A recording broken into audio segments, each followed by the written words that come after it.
नमस्कार दोस्तों, स्वागत है आप सबों का सीएस पब्लिक स्कूल के नए वीडियो पर। इसमें आज हम लोग सीखेंगे इंग्लिश ग्रामर के रूप में। इंग्लिश ग्रामर का ये सीरीज 1 वीडियो होगा।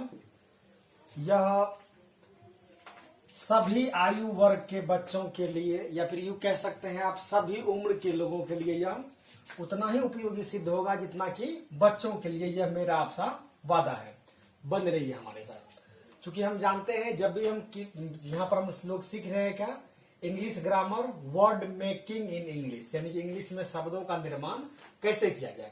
हम जानते हैं इसके लिए जो हमारे पास सोर्सेस होते हैं, सोर्सेस या फिर इसको हम संसाधन या स्रोत भी कह सकते हैं, ये हमारे पास क्या होता है, ए से जेड तक। और हिंदी की अगर बात की जाए तो अ से ज्ञ तक। ठीक, अब चूंकि हमें हिंदी से अंग्रेजी बनाना है तो इस स्थिति में ये ए से जेड तक और अ से ज्ञ तक, इन सभी शब्दों को हम लोग ग्रामेटिकल भाषा में 2 भागों में बांट देते हैं। इसका जो पहला भाग होता है वह बनता है वोवेल, और दूसरा जो भाग बनता है वह बनता है कंसोनेंट। यहीं से हमारी पढ़ाई शुरू होगी। आखिर ये वोवेल क्या होता है और ये कंसोनेंट क्या होते हैं। तो वोवेल के बारे में, वोवेल क्या होता है अब इस बारे में पढ़े भी होंगे, फिर मैं बताना चाहूंगा। वोवेल वह होता है जिसके उच्चारण में, उच्चारण को अंग्रेजी में कहा जाता है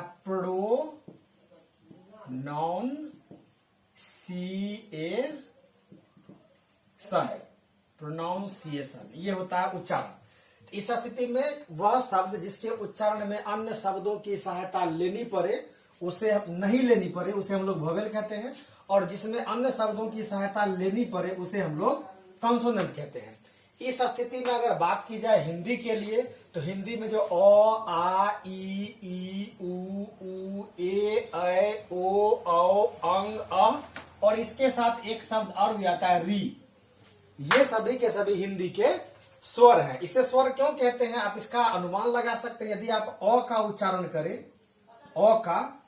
अ के बाद अगर आ का करे, इसी प्रकार से ई का करे, तो इन शब्दों के उच्चारण में ये स्वयं टू सेम खुद पर बोला जाता है, अ, आ, ई। लेकिन अगर आप क कहना शुरू करते हैं, क से लेकर के यहाँ आप ज्ञ तक की बात कर सकते हैं, क से लेकर ज्ञ तक, तो यहां से यहां तक के शब्दों में ये सभी सभी व्यंजन है। और इस स्थिति में इस पर अगर आप ध्यान देंगे तो आप कहेंगे को, और आप कह रहे हैं को, आप कहना शुरू किए को, और आप जो कहेंगे वो अ कहेंगे। बोल के देखिए को, अ, खो, अ, गो, अ।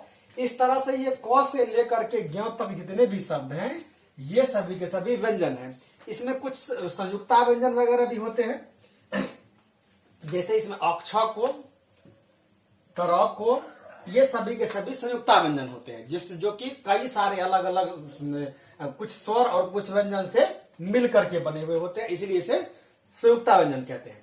तो अब जब हम लोग किसी भी प्रकार के नाम आदि को लिखते हैं, जब वर्ड मेकिंग करते हैं, तो वर्ड मेकिंग करने में कई बार हम लोग गलती कर देते हैं शब्दों को। जैसे मान लीजिए कोई भी एक बड़ा सा नाम दिया हुआ है, मान लीजिए हमारे पास लिखा हुआ कोई भी इस तरह से, मान लीजिए हमें महाराष्ट्र ही दिया हुआ है, महाराष्ट्र, हमें इसका अंग्रेजी बनाना, या फिर इस तरह से किसी भी प्रकार के शब्दों का हमें अंग्रेजी बनाना है। आप अगर इसमें बने हुए रहेंगे तो आप यह आसानी से बना पाएंगे। हमें ध्यान क्या रखना होता है, क्योंकि जब आप अंग्रेजी को अंग्रेजी में लिखेंगे तो आपको इसमें अंग्रेजी से ही सोचना होगा। सबसे पहले तो आपको ये स्वर और व्यंजन की जानकारी होनी चाहिए। इसके साथ प्रत्येक व्यंजन का आपको जो अंग्रेजी उसका होता है वह आपको जानकारी होनी चाहिए। मैं आशा करता हूं यह आपको जानकारी होगा। अगर जानकारी नहीं है तो आप इसे एक बार लेकर के पढ़ सकते हैं। अब 2, 4, 5 बार पढ़ेंगे ये आपको आ जाएगा।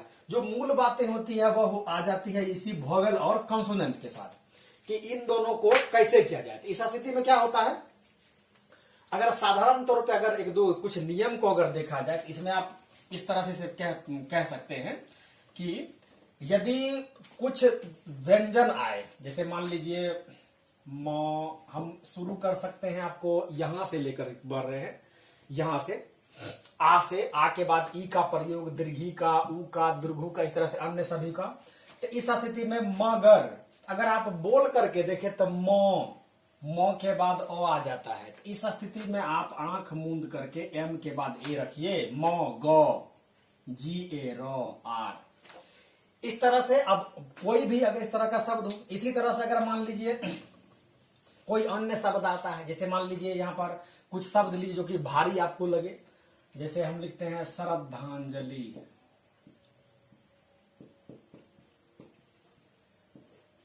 थोड़ा डिफिकल्ट होता है, SHRA, स्र, जो बोला जाता है उसको वैसे ही लिखना है, श्रद्धा। अब जानते हैं एक द तो आप डी के लिए लेंगे, अब ध के लिए आपको एक फिर से DH लेना होगा, क्योंकि यहाँ पर जब एक साथ जब शब्द आते हैं तो बीच में ए देना पड़ता है। यहाँ पर देख रहे हैं एक साथ है, दोनों मिला हुआ है, इसलिए दोनों को शब्द में जोड़ने के लिए बीच में ए नहीं देंगे, तो SHRA डबल डी HAN श्रद्धांजलि, श्रद्धांजलि।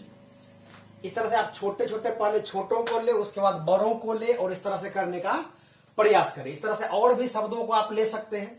इसमें आपको ध्यान क्या देना है कि स्वर और व्यंजन किस प्रकार से एक दूसरे को बदल रहा है। जिस तरह से बदल रहा हो ठीक उसी प्रकार से उसके अंग्रेजी को लिख दीजिए। मान लीजिए आपको मधेपुरा लिखना है, मधेपुरा, मो ओ आ रहा है ए, धे DHE धे, PU रा। अब इसके लिए सबसे बढ़िया तरीका ये होता है कि आप जितने भी प्रकार के अपने आसपास आदि में नाम आदि को देखते हैं, उसे हिंदी में न सोच करके उसका हम जब भी उसके अगर बारे में अगर जिक्र आदि करना हो तो उसका नाम अंग्रेजी में ही सोचे, और जब भी अंग्रेजी में सोचे तो उसको एक बार प्रोनाउंसिएशन कर दे। चाहे आप जो भी अपने आसपास में देख रहे हैं, जिसको देख रहे हैं उसी का ऐसे नाम बनाने का प्रयास कीजिए, और आप ऐसा करने पर सीख पाएंगे। चूंकि इस तरह से आप यहाँ पर इस तरह से ये सिखाने का मूल मकसद मेरा ये है ताकि आप जब कभी अगर अंग्रेजी के बड़े बड़े वाक्यों को बनाएं, उसमें अगर कभी कोई नाउन वगैरह आ जाए तो उसको आपको ठीक इसी प्रकार से लिखना होगा, तो उस स्थिति में आप लिखने में गलती न करें। कुछ हम यहाँ पर उदाहरण के तौर पर लेते हैं, फिर हम आगे बढ़ेंगे। थोड़ा वीडियो लंबा हो सकता है, बने हुए रहे। मैं आप लोगों का समय बिल्कुल भी गवारा जाने नहीं दूंगा, आप लोगों को जानकारी मिलेगी।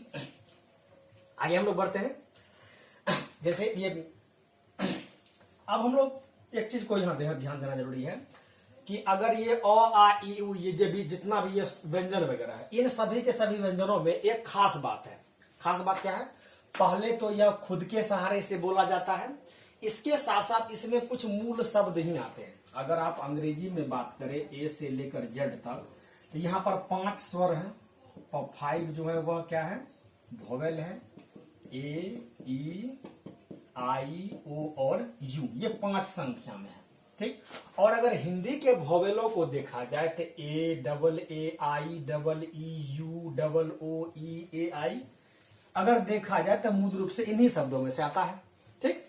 तो इस स्थिति में हम लोग जब अंग्रेजी में पढ़ते हैं, तो यदि कहीं पर ए अगर अकेले आए, ये जितने भी स्वर हैं यह कैसे कैसे आ सकता है? यह अकेले आ सकता है या 2 एक आ सकता है, एक साथ आ सकता है। इसी प्रकार से ई ये भी अकेले हो सकता है और डबल ई 2 एक साथ आ सकते हैं। ये आई ये भी अकेले हो सकता है और 2 एक साथ आ सकते हैं। इसी प्रकार से ओ अकेले, डबल ओ, इसी प्रकार से यू के साथ भी हो सकता है।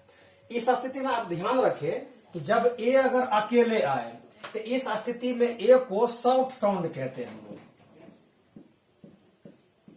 Short sound. और अगर ये डबल ए आए तो इसे लॉन्ग साउंड कहते हैं। इस स्थिति में से लॉन्ग साउंड बढ़िया, इसी स्थिति में लॉन्ग साउंड कहते हैं। अब यहाँ ध्यान देने वाली बात है क्या कि जब बच्चे इसे किताब आदि में पढ़ते हैं किसी भी माध्यम से, तो उस स्थिति में उसे रटाया जाता है शॉर्ट साउंड, लॉन्ग साउंड। आप इसमें करें क्या? जितने भी प्रकार के अपने व्यंजनों के बारे में पढ़ा है, जैसे क से लेकर के ग तक का व्यंजन हो गया, इन सभी व्यंजनों के साथ बारी बारी से आप सभी प्रकार के वोवेलों को लगाकर देख सकते हैं। ऐसा अगर एक बार अगर रियाज आप कर लेंगे तो आपको किसी भी प्रकार का इंग्लिश मीडियम बुक वगैरह है उसको आपको प्रोनाउंसिएशन करने में अधिक मात्रा में दिक्कत नहीं होगा, ठीक है। इस स्थिति में ध्यान देना है। अगर मान लीजिए हम कोई शब्द लेते हैं, अगर मान लीजिए टी लिखा हुआ है, टी के बाद ई आ रहा है, तो इसका मतलब टी के बाद ई आ रहा है, क्या हो गया यह? हम कह सकते हैं शॉर्ट साउंड होगा। और डबल ई आएगा तो लॉन्ग साउंड हो जाएगा। इसी प्रकार से मान लीजिए पी ए, तो ए आएगा तो शॉर्ट साउंड और डबल आएगा तो लॉन्ग साउंड। इसी प्रकार से अन्य शब्दों के लिए भी आप देख सकते हैं। ठीक इसी प्रकार से कई बार क्या होता है, इन्हीं शब्दों को लेकर के, कई बार भोवेल आदि को लेकर के कई बार हम रैमिंग वर्ड बनाते हैं। Rhyming, RHYMING, rhyming. ये रैमिंग क्या होता है? इसका मतलब मूल रूप से क्या होता है कि यदि दो या दो से अधिक शब्दों से जब कोई वाक्य, कोई भी दो या दो से अधिक अक्षरों से अगर कोई वाक्य बनता है, तो वाक्य के बनते समय इस बात का ध्यान रखना है कि उसका फर्स्ट लेटर क्या है, फर्स्ट लेटर, और उसके बाद वो अंतिम जो लेटर आ रहा है, जैसे मान लीजिए इस तरह से, जैसे A-E-I-O-U हम पढ़ लिए हैं कि अगर ये अकेले एक आएगा तो इस स्थिति में शॉर्ट साउंड होगा, और अगर दो दो कर लेकर के आएगा तो ये लॉन्ग साउंड हो जाएगा। और इस स्थिति में तब ध्यान क्या रखना है रैमिंग के लिए, जैसे मान लीजिए PEA, तो देख रहे हैं P एक अलग आपको ये कॉन्सोनेंट हो गया और EA एक साथ आ रहा है। इस तरह से आप TEA, TSEAC, इस तरह से आप EA के साथ जितने भी प्रकार के शब्द आ जाएंगे सभी के सभी को आप रैमिंग कह सकते हैं। इस तरह से अन्य के लिए, जैसे मान लीजिए किसी में OU आता है तो OU का वो रैमिंग हो जाएगा। जैसे मान लीजिए इसको अगर ले अलग अलग प्रकार से, जैसे मान लीजिए SOU साउ, इसी प्रकार से मान लीजिए THOU दाउ, इसी प्रकार से मान लीजिए FAU फाउ। तो इस प्रकार से ये सभी शब्दों को आप रैमिंग शब्द कह सकते हैं। आशा करता हूं रैमिंग के बारे में आप समझ गए होंगे। अब आगे बढ़ते हैं हम लोग।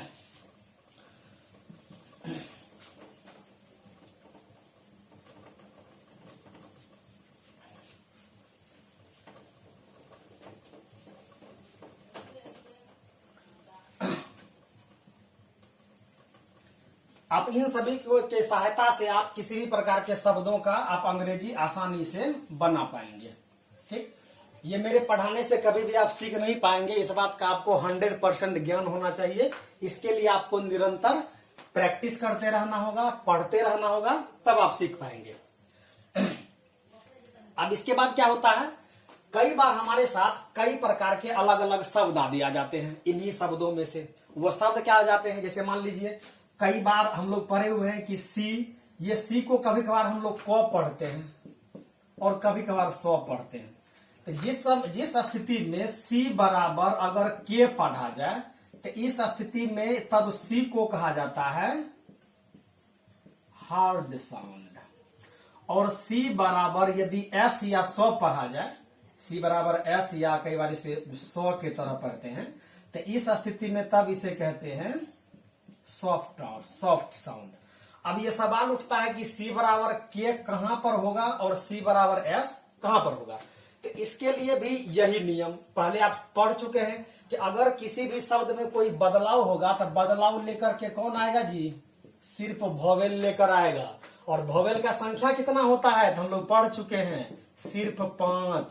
A-E-I-O और U, ये सिर्फ 5 वोवेल होते हैं। तो इन्हीं पांचों में से अगर इस स्थिति में दिमाग लगा तब इसका मतलब यह है कि जब भी सी में बदलाव आएगा तो सी के बाद ए आ सकता है, सी के बाद ई आ सकता है, सी के बाद आई आ सकता है, ओ आ सकता है, यू आ सकता है। हम लोग कंफ्यूजन में पड़ जाते हैं कहाँ क्या होगा। इसके लिए एक छोटा सा आप एक नियम के तौर पर इसे पढ़ सकते हैं क्या, कि यदि C plus A O U, C plus A या ओ या यू अगर ये आएगा तो इस स्थिति में सी को के पढ़ते हैं। अब अगर 3 वोवेल हमने ले लिया, कितना वोवेल होता है 5, तो 2 बच गए। कौन कौन, एक सी के पास से ए, एक ई बच गया और ई के बाद एक आई। इस स्थिति में यदि सी के बाद ई या आई आए तो सी को एस पढ़ना है, और सी के बाद अगर ए ओ यू आए तो सी बराबर के पढ़ना है। इसका एक उदाहरण लेते हैं, जैसे मान लीजिए CANCR कैंसर, ठीक, CENTER सेंटर, ठीक। इसी प्रकार से सी के बाद ओ लीजिए, COCK कॉक। इसी प्रकार से लीजिए COME कम।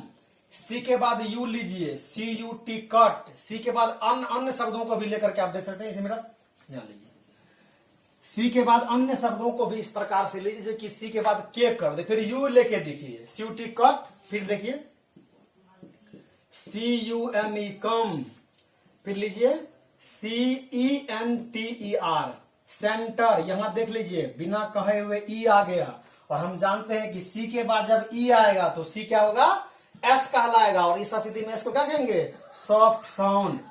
और इस स्थिति में क्या सकते हैं, फिर आई के लेके देखिए इस तरह से CINEMA सिनेमा, फिर आई लीजिए CIGAR सिगार, फिर आई के ई के बाद आई ले लीजिए। अब देख सकते हैं इस तरह से अगर किसी भी प्रकार की किताब में लिखा हुआ हो या फिर कहीं भी लिखा हुआ हो, हर स्थिति में आपको ये नियम देखने को मिल जाएगा। यदि सी के बाद ए ओ यू आएगा तो सी को के पढ़ना है, और इस स्थिति में सी क्या कहलाएगा, ये सी बराबर के तब हार्ड साउंड हो जाएगा।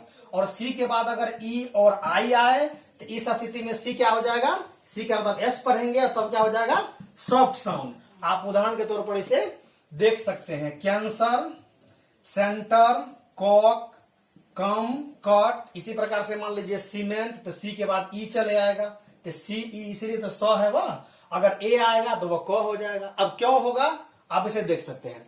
आप इसे निरंतर मात्रा में जब भी आप अगर किताब पढ़ें या फिर किसी भी स्थान पर इसे लिखें तो लिखते समय इस बात का ध्यान रखें, और किताब आदि पढ़े तो वहां भी ध्यान रखें। कुछ ही समय के बाद आपको लगेगा कि आपने इसको सीख लिया है। फिर कई बार क्या होता है हमारे साथ, इसे मिटा देना चाहूंगा मैं,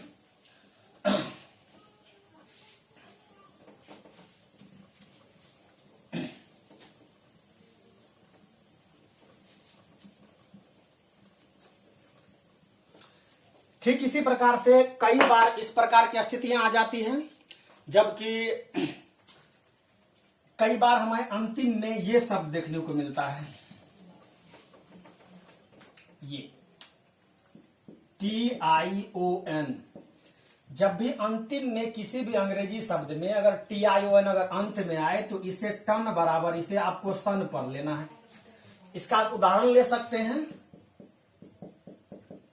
नेशन, कल्टीवेशन, क्रिएशन, ये टन है तो सभी टन को आप सन पढ़ेंगे तभी आप इसे सही सही पढ़ पाएंगे। इसी प्रकार से आप ध्यान रखना है क्या, TUR टर, अगर कभी भी अंतिम में अगर टर आए तो इसे टर न पढ़ के आपको चर पढ़ना है।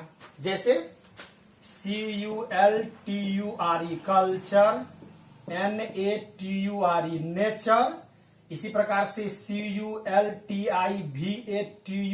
कल्टीवेटर। इस तरह से अन्य शब्दों के साथ अगर आप इसे अगर नहीं इस तरह से ध्यान में रखेंगे तो आप जब भी प्रोनाउंसिएशन करेंगे, उच्चारण करेंगे, तो आप उसमें गलती होने की संभावनाएं बनी हुई रहती है। ठीक इसी प्रकार से ये टर और चर, इसके बारे में अगर हम लोगों ने पढ़ लिया तो इसके बाद क्या होता है, कई बार जब हम लोग किसी शब्द आदि को लिखते हैं तो उसके अंतिम में कई बार एस आता है, एस। ध्यान रखना है कि जब भी कभी नाउन के अंतिम में एस आए, ये नाउन क्या होता है इसके बारे में हम लोग आगे पढ़ेंगे, आपके लिए मैं वीडियो बना रहा हूं उसके लिए। लेकिन ध्यान रखना है कि जब भी एस अगर अंतिम में आए तो एस का उच्चारण एज सौ न होकर के जो होता है। जैसे मान लीजिए लिया जाए बेंच, तो BANCH, तो आपको लिखना, इसका बहुवचन बनाइए, BA बेंचीज, इसको बेंच नहीं पढ़ना है, बेंचीज पढ़ना है। अगर मान लीजिए BOYS तो क्या, boys, no boys. GIRLS girls, no girls. यानी कहने का मतलब ये कि अंतिम में अगर एस आए तो उसे जो पढ़ना है। लेकिन कुछ कुछ स्थितियां ऐसी भी आती है जबकि इसको सौ भी पढ़ा जाता है। ये आप जैसे GOES, यहां पर गोज, जो पढ़ रहे हैं, ये कभी कभार ऐसी स्थिति आएगी जब कोई शेष, जबकि आपको ये अंतिम में एस आएगा और एस को आप सौ पढ़ेंगे। इसी प्रकार से अंग्रेज का तो एक नियम होता है कि वो र तो बोलते ही नहीं। अगर र उच्चारण में आ जाए आर, ये आर आ जाए तो ये आर बोलते ही नहीं। अगर उसे टीचर बोलना है तो TACH या टीचर, टीचर। इस तरह से कुछ भी, रनर, रनर तो हम लोग बोलते हैं पूरा पूरा रनर, रनर, तो हम क्या कहते हैं, रनर, रनर। आर का उच्चारण हम करते ही नहीं, ठीक है, क्योंकि हम लोग अंग्रेजी को मेहनत से सोरा सीखते हैं। तो मेहनत से सीखते हैं, तीसरा स्थिति में उसका पाई पाई वसूल करते हैं। छोड़ेंगे क्या है, आर भी कहेंगे, पूरा कहेंगे। ठीक, इस स्थिति में ऐसा करते रहते हैं हम लोग। लेकिन आपको यह कई बार आप जब इंग्लिश मूवी देखे या फिर किसी प्रकार की किताब आदि को पढ़े, तो इसमें अगर जब तक अगर आप ऐसा न करेंगे तो आपका रिदम भी नहीं बनेगा। ये इसकी अंग्रेजी की खासियत भी कह सकते हैं या खराबी भी कह सकते हैं कि जो उसे समझता है उसी के लिए वह बना हुआ है। इसलिए आप भी अगर चाहते हैं समझना तो आपको इन बातों का ध्यान रखना आवश्यक होगा। ठीक, आशा करता हूं यह वीडियो आप लोगों के लिए उपयोगी सिद्ध होगा। मिलते हैं ग्रामर सीरीज के अगले वीडियो में। धन्यवाद।